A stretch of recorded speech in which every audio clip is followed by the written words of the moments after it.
जय जोहार दोस्तों, मैं हूं मनीष और स्वागत करता हूं आप सभी का हमारे YouTube चैनल MG ब्लॉग्स में। आज मैं आपको लेकर चलूंगा छत्तीसगढ़ के राजनांदगांव जिले के प्रमुख 6 पर्यटन स्थलों पर, तो वीडियो को बिना स्किप किए पूरा देखें। अगर आप हमारे चैनल पर नए हैं तो चैनल को सब्सक्राइब करें, साथ ही बेल आइकन को भी दबाएं ताकि आपको हमारे चैनल के सभी अपडेट्स मिलती रहें।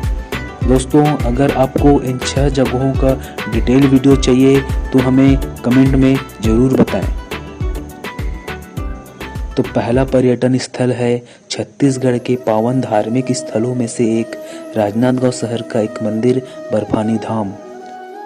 रायपुर राजनांदगांव राष्ट्रीय राजमार्ग पर नागपुर जाने की दिशा में स्थित मां पताल भैरवी का मंदिर संस्कार धानी ही नहीं, पूरे छत्तीसगढ़ के लिए धार्मिक आस्था का एक बड़ा केंद्र बन गया है। राजनांदगांव में स्थित जमीन से 16 फीट नीचे विराजित मां पताल भैरवी का अद्भुत मंदिर है, जहां 108 फीट का शिवलिंग श्रद्धालुओं के लिए आकर्षक का केंद्र बना हुआ है। मंदिर का निर्माण 3 स्तरों में किया गया है। नीचे की परत पताल भैरवी की तीर्थ है, दूसरी नवदुर्गा या त्रिपुर सुंदरी तीर्थ है और ऊपरी स्तर शिव का है।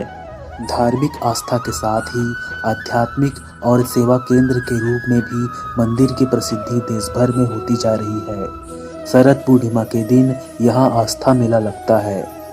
देश भर के कोने कोने से हजारों श्रद्धालु यहाँ जड़ी बूटी युक्त खीर का प्रसाद लेने आते हैं। ऐसा माना जाता है कि जड़ी बूटी युक्त खीर प्रसाद ग्रहण से लोग रोगमुक्त हो जाते हैं। विशेषकर दमा, श्वास संबंधी बीमारी, अस्थमा सहित अन्य बीमारियों से पीड़ित रोगियों को हिमालय से लाई गई जड़ी बूटी से युक्त खीर का प्रसाद दिया जाता है। मंदिर समिति की ओर से समय समय पर रोगियों को निःशुल्क में दवाइयाँ दी जाती है। इस विशाल मंदिर का पूरा निर्माण पुराणों के आधार पर किया गया है। दूसरा पर्यटन स्थल है मां बम्लेश्वरी मंदिर डोंगरगढ़। यह राजनांदगांव से लगभग 36 किलोमीटर की दूरी पर है। यह मंदिर एक पहाड़ी के ऊपर 1600 फीट की ऊंचाई पर स्थित है। पहाड़ी के शिखर पर स्थित मंदिर को बड़ी बम्लेश्वरी मंदिर कहते हैं, जबकि इस परिसर से आधा किलोमीटर दूर नीचे स्थित मंदिर को छोटी बम्लेश्वरी मंदिर कहते हैं। क्वार मास की नवरात्रि और चैत्र मास की नवरात्रि को यहाँ दर्शन के लिए भारी भीड़ एकत्र होती है और साथ ही नवरात्रि में यहाँ ज्योति कलश प्रकाशित किया जाता है। यहाँ हजारों वर्षों पुराना मां बम्लेश्वरी का मंदिर है, जो हजारों फीट की ऊंचाई पर है। यहाँ पहुँचने के लिए श्रद्धालु हजारों सीढ़ियाँ चढ़कर माता के दर्शन करने आते हैं। कहा जाता है कि मां बम्लेश्वरी शक्तिपीठ का इतिहास 2000 वर्ष पुराना है। प्राचीन समय में डोंगरगढ़ वैभवशाली कामाख्या नगरी के रूप में जाना जाता था। तीसरा पर्यटन स्थल है मां भवानी मंदिर ढारा करेला। राजनांदगांव से 35 किलोमीटर तथा डोंगरगढ़ से मात्र 17 किलोमीटर की दूरी पर स्थित है ग्राम करेला। यहाँ स्थित डोंगरी को भवानी डोंगरी के नाम से जाना जाता है, जो कि 380 हेक्टेयर में फैला है। इस पहाड़ी पर प्राकृतिक छटा के मध्य विराजमान है मां भवानी। चौथा पर्यटन स्थल है मां भानेश्वरी शक्तिपीठ सिंघोला।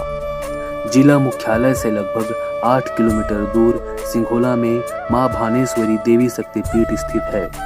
यहाँ माता तालाब के बीच वर्ष 2000 में मां दुर्गा मंदिर का निर्माण कराया गया था।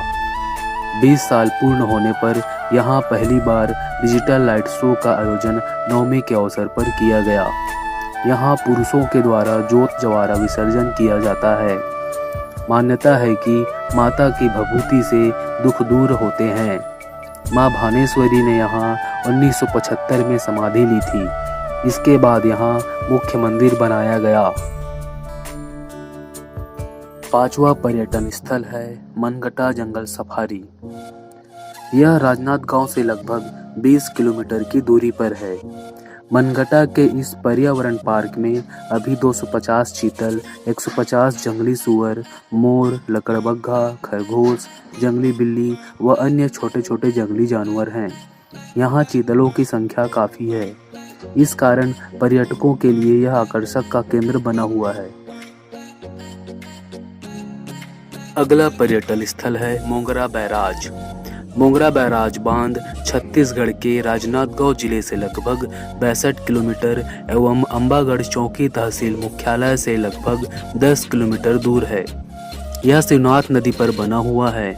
दिखने में यह जलाशय ज्यादा बड़ा नहीं दिखता, परंतु इसका जल भराव क्षेत्र बहुत बड़ा है। दोस्तों, यदि कोई पर्यटन स्थल छूट गया हो तो हमें कमेंट में ज़रूर बताएं। अगर आपको वीडियो पसंद आया हो तो लाइक करें, ज़्यादा से ज़्यादा अपने दोस्तों में शेयर करें। मिलते हैं आपको एक नए वीडियो के साथ, तब तक के लिए जय जोहार, जय छत्तीसगढ़।